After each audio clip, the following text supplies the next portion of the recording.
চলুন সবাইকে আমার চ্যানেলে ওয়েলকাম। আজকের এই ভিডিওতে আমি আলোচনা করবো কার্টেডকে নিয়ে।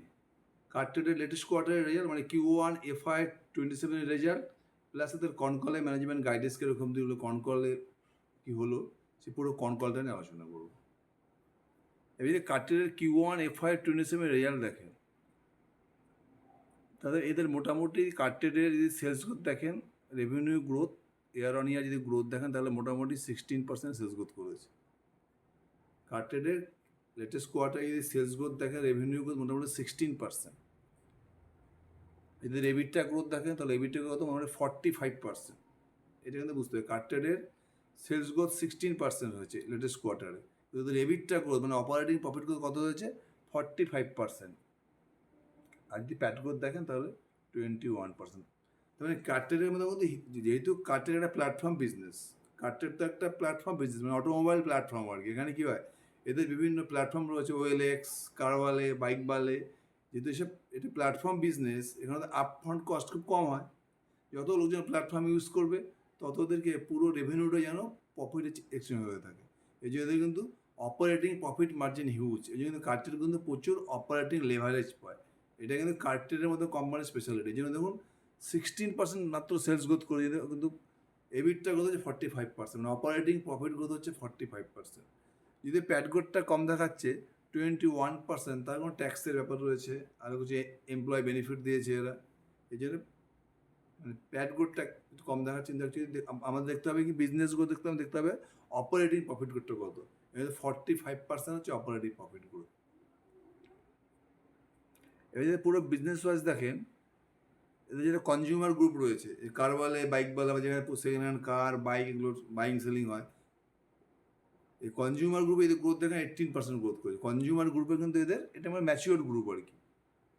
এই কনজিউমার গ্রুপে যদি এদের মোটামুটি গ্রোথ দেখেন, সেলস গ্রোথ মানে 18% করেছে। প্যাট গ্রোথ কত করেছে, এবিটটা গ্রোথ 33%। এখানেও কিন্তু huge operating leverage. Sales growth 18% আর অপারেটিং প্রফিট গ্রোথ হচ্ছে কত 33%।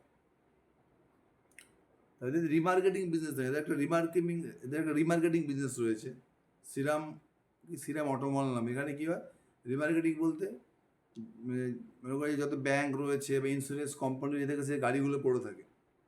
ব্যাংকে যারা লোন নিয়ে গাড়ি কিনে লোন শোধ করতে পারে না, তখন সে ব্যাংক গাড়িগুলো টেনে নেয়। এই যে ব্যাংকের ইন্স্যুরেন্স কোম্পানি যে গাড়িগুলো থাকে, এই গাড়িগুলো কী করে, এই কার্টেড কী করে, এইসব গাড়িগুলো অকশনের ব্যবস্থা করে।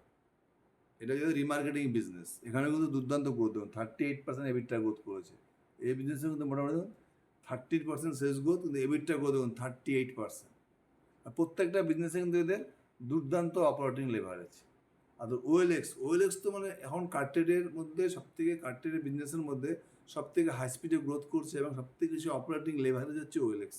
যদি ওএলএক্সের এক কোয়ার্টার রেজাল্ট দেখেন 29% রেভিনিউ গ্রোথ করেছে। যদি এবিটটা গ্রোথ দেখেন তাহলে দেখুন 76%, মানে হিউজ অপারেটিং লেভারেজ। মানে কার্টেডের প্রত্যেকটা বিজনেস সেকশানে, কারওয়ালে বলুন, মানে এদের কনজিউমার সেকশন বলুন, ওএলএক্স বলুন, রিমার্কেটিং বিজনেস বলুন, প্রত্যেকটা সেক্টরে কিন্তু দুর্দান্ত এরা কিন্তু অপারেটিং লেভারেজ পাচ্ছে।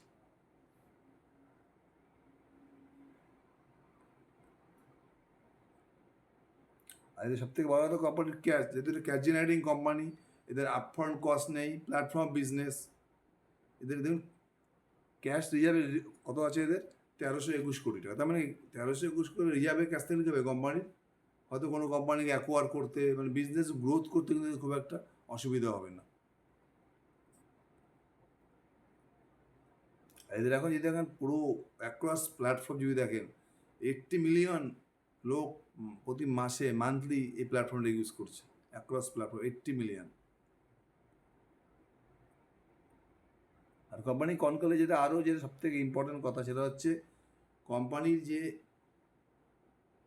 কনকলে মোস্ট ইম্পর্টেন্ট পার্ট ছিল, কোম্পানিরা পার্টনারশিপ করছে কাছে স্পিনি বলে একটা কোম্পানির সঙ্গে কোম্পানি পার্টনারশিপ করছে। এই স্পিনিতে কী হয়, স্পিনি হচ্ছে কী করে, সমস্ত সেকেন্ড হ্যান্ড কার, যেটা পুরোনো কার থাকে, সে কারগুলোকে এরা কিনে নেয়, কিনে নিয়ে রিফারবিশমেন্ট করে, মানে ওগুলোকে রিপেয়ারিং করে একদম নিউ বানিয়ে দেয়, তারপর সে কারগুলো সেল করে। এদের কিন্তু মোটামুটি ভালো মার্কেট শেয়ার রয়েছে। কার্টেড কী করলো, স্পিনির সাথে মার্কেট শেয়ার করাতে কার্টেডে কিন্তু বাজারটা আরও বেড়ে গেল। মানে কার্টেডের বিজনেসটা কিন্তু আরও বেড়ে গেলো। স্পিনি যেহেতু কার্টেড ঢুকে গেল, এবার কার্টেডের প্ল্যাটফর্মে গিয়ে স্পিনির কার পাওয়া যাবে, এদের কার্টেডের বিজনেসটা আরও বড় হয়ে গেল আর কি। আর কার্টের যে গাইডেন্স রয়েছে, লং টার্ম গাইডেন্স যদি দেখেন কার্টেডের, মোটামুটি নেক্সট 4 to 5 years, 2026 এদের অপারেটিং প্রফিট কত ছিল? মোটামুটি 250 কোটি মতো ছিল, 250 crore। এদের গাইডেন্স রয়েছে নেক্সট 5 years, মানে 2030 থেকে 2031-এর মধ্যে সেই অপারেটিং প্রফিটটাকে 1000 কোটি দিয়ে নিয়ে যাবে। তবে কি 30 থেকে 35% প্যাট গ্রোথ কিন্তু কোম্পানি ইজিলি করে নেবে। আর কোম্পানির একটা এদের মোটো রয়েছে, মানে বলে এটাকে 40 to 40 কোম্পানি, মানে 40% operating profit growth, 40% operating profit growth continue করে যাচ্ছে কোম্পানি। কিন্তু এই 45%, 40% রেগুলার এরা অপারেটিং প্রফিট গ্রোথ করে যাচ্ছে। আর কোম্পানির মার্জিন দেখুন, অপারেটিং প্রফিট মার্জিনের মধ্যে টার্গেট ওদের 40% রাখে।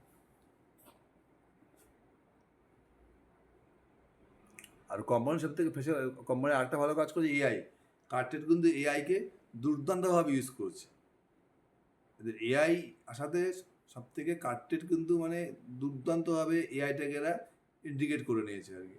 এদের যে নিউ কার বলুন, ওল্ড কার বলুন, পুরো কাস্টমারের বলুন, এভরিথিং, কাস্টমার অ্যাকুইজিশন বলুন, প্রত্যেকটা কাজ কিন্তু এখন পুরো ফাস্ট হয়ে গেছে এআই ইউজ করাতে। এটা হচ্ছে এআই ইউজ কার্টেডের ক্ষেত্রে খুব ভালো। নেক্সট 2 বছর 3 বছর বলুন, গ্রোথের ক্ষেত্রে খুব প্লাস পয়েন্ট। ধরুন যে স্পিনির সাথে পার্টনারশিপটা খুব ভালো হচ্ছে। আর একটা হচ্ছে এরা একটা নিউ প্ল্যাটফর্ম অ্যাড করেছে কার্টেড,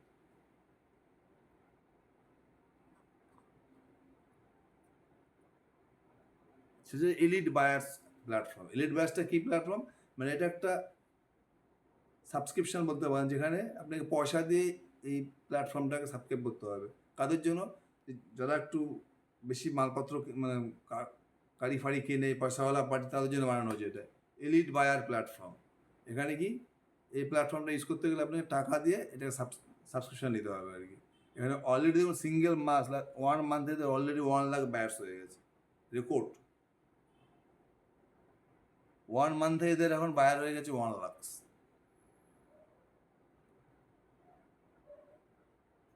আর মোটামুটি এদের কনকলে যা যা ম্যানেজমেন্ট বলেছে সেই বলে দিলাম।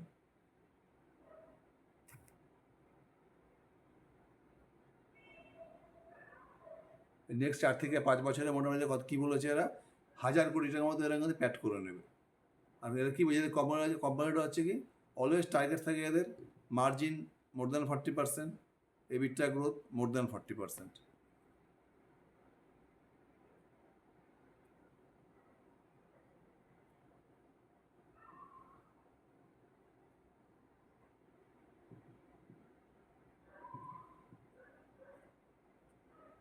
এই হচ্ছে মোটামুটি কোম্পানির কনকল।